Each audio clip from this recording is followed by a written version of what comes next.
नमस्कार, आप देख रहे हैं जस्ट इंडिया। मैं हूं आपके साथ काजल ठाकुर। खबरों की शुरुआत करेंगे उससे पहले हेडलाइंस के प्रायोजक हैं Micron lights counts on us, group of industries, Asian colour coated स्पात limited, Oscar super speciality hospital and trauma centre, रंश किया showroom in Rohtak and Bahadurgarh. Showroom पर आइए, टेस्ट ड्राइव ले और गाड़ी बुक कराइए।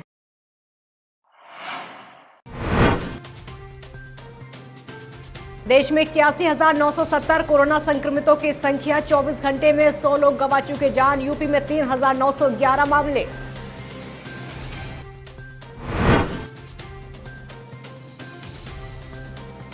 कानपुर देहात में कोरोना का कहर, एक दिन में मिले 2 नए कोरोना के मरीज, दोनों के गांव को किया गया सील।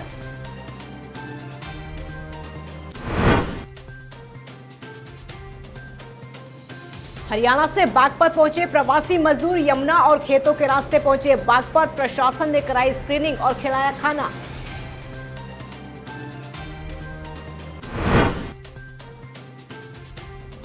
और पीएम मोदी के संबोधन से प्रेरित होकर अलीगढ़ नगर आयुक्त की पहल, स्वदेशी रोजगार को दिया जा रहा बढ़ावा।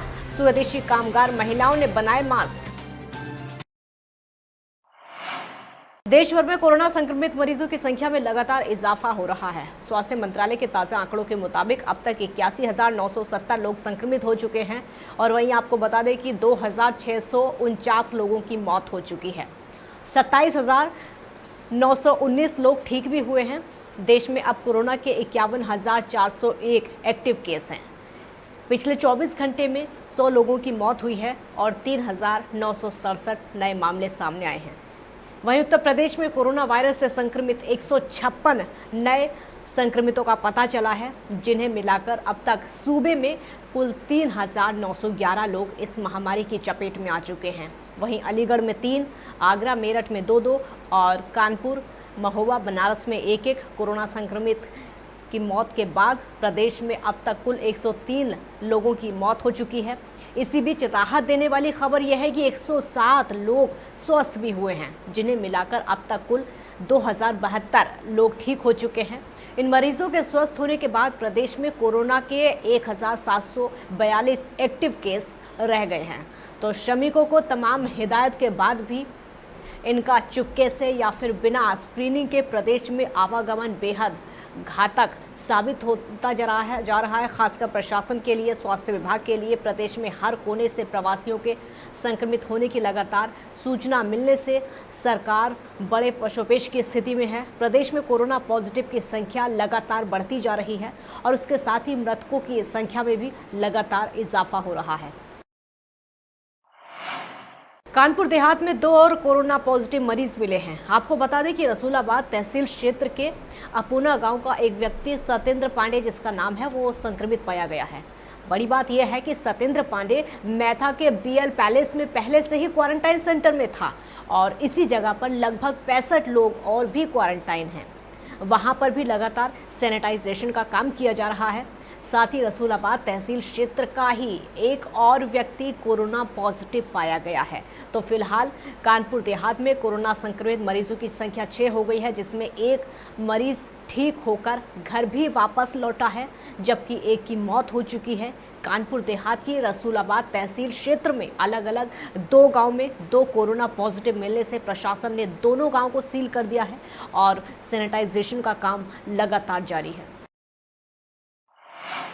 हरियाणा से सैकड़ों की संख्या में प्रवासी मजदूर बागपत पहुंचे, जहां जिला प्रशासन ने मजदूरों को तहसील में इकट्ठा करके उनकी थर्मल स्क्रीनिंग कराई और पंजीकरण की व्यवस्था भी शुरू की। साथ ही मजदूरों को खाना और पानी भी उपलब्ध कराया। आपको बता दें कि ये मजदूर भूखे प्यासे थे, जिन्हें बागपत में खाना और ठहरने की व्यवस्था मिली तो उन्होंने राहत की सांस ली। कुछ मजदूर पुलिस से छुपते छुपाते यमुना और खेतों के रास्ते बागपत पहुंचे, जिन्हें पुलिस प्रशासन ने इकट्ठा करके तहसील में जमा किया और तमाम लोगों की थर्मल स्क्रीनिंग की गई। मजदूरों का कहना है कि हरियाणा में उन्हें खाना पीना नहीं मिल रहा था, जिस कारण वो रात में ही वहां से निकल आए और यूपी में आने के बाद राहत मिली है। वहीं एसडीएम रामनयन सिंह का कहना है कि ये तमाम 150 से ज़्यादा, तकरीबन 200 के लगभग मजदूर हैं, जो यमुना और जंगलों के रास्ते हरियाणा से बागपत आए हैं। उनके नाम समेत जिलों का पंजीकरण किया जाएगा। उसके बाद बसों में बैठाकर वापस उनके गृह जिले भेजने की तैयारी की जा रही है। वहीं एक महिला मजदूर का कहना है कि उनके पास कुछ दिन का खाना था जो ख़त्म हो गया था, जिसके बाद से भूखे थे और काफ़ी परेशानी हो रही थी। ये हरियाणा से पैदल चल के इधर उधर के रास्तों से आए हैं। इनका हम पंजीकरण करा रहे हैं, स्क्रीनिंग करा रहे हैं, बसों से इनके जिलों में भेजने की व्यवस्था करा रहे हैं। लगभग कितने मजदूर होंगे? 150-200 का आकलन है। पंजीकरण के बाद फाइनल संख्या पता चलेगी। हम सबको इनके गंतव्य जनपदों तक पहुँचाएंगे। कोरोना काल में भूखे प्यासे प्रवासी मजदूरों को फल वितरित करने और पानी पिलाने पर बुलंदशहर पुलिस ने तुगलकी फरमान जारी कर दिया है। बाकायदा सपा के पूर्व विधायक भगवान शर्मा और गुड्डू पंडित को प्रवासी मजदूरों को खिलाने पिलाने पर महामारी एक्ट के तहत कार्रवाई करने का नोटिस जारी करके चेतावनी दे दी है, जिसके बाद नोटिस जारी करने वाले उप निरीक्षक राम नरेश को लाइन हाजिर किया गया है। और एसएसपी दावा कर रहे हैं कि गरीबों और मजदूरों को खाना खिलाने वालों का बुलंदशहर पुलिस स्वागत करती है, लेकिन ये नोटिस पुलिस के तुगलकी फरमान से कम नहीं है।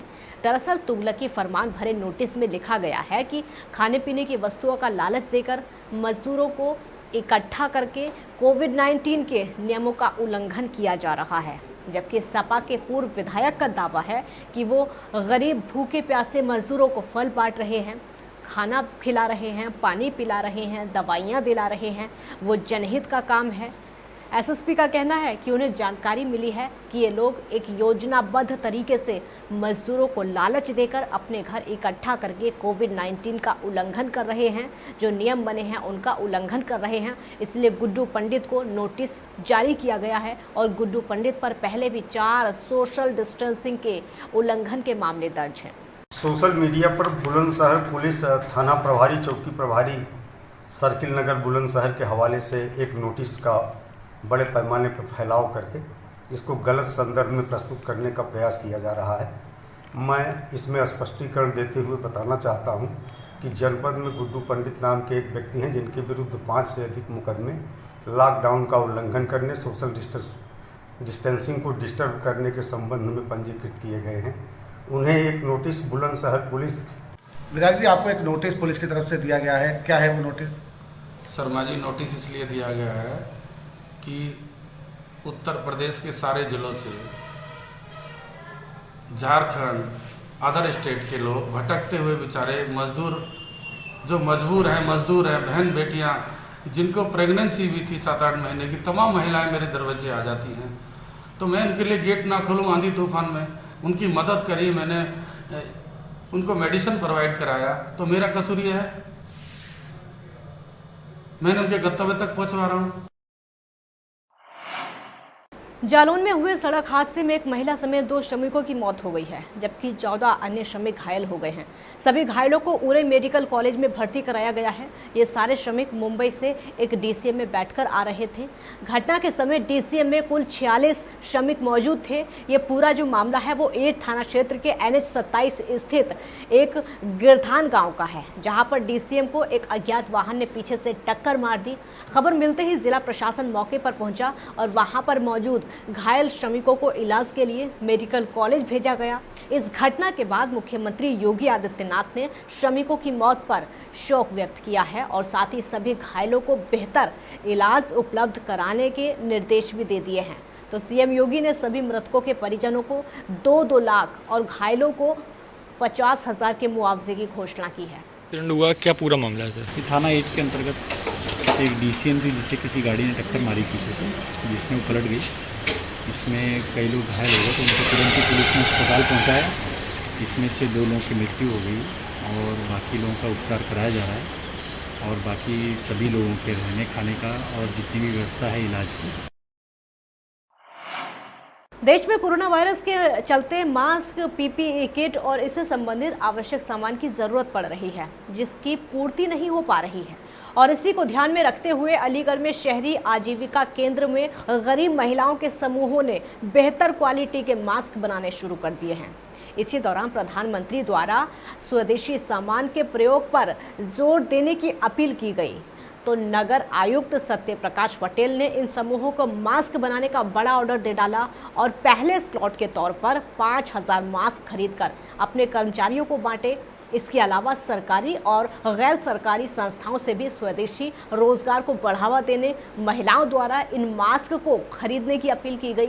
नगर आयुक्त का कहना है कि देश के प्रधानमंत्री ने सराहनीय पहल शुरू की है और इस पहल को नगर निगम 100% लागू करने का प्रयास करेगा। इसी क्रम में स्वदेशी उद्योग, स्वदेशी कामगारों की मदद के लिए नगर निगम द्वारा शहरी आजीविका केंद्र के माध्यम से खादी के 5000 मास्क खरीदे गए और नगर निगम की कोशिश है कि ज़्यादा से ज़्यादा मास्क, पीपीई किट समेत अन्य आवश्यक सामान जितना भी है शहरी आजीविका केंद्र में गरीब महिलाओं के हाथों से तैयार सामान को खरीदा जाता रहेगा। वहीं महिलाओं ने भी नगर आयुक्त का आभार जताया।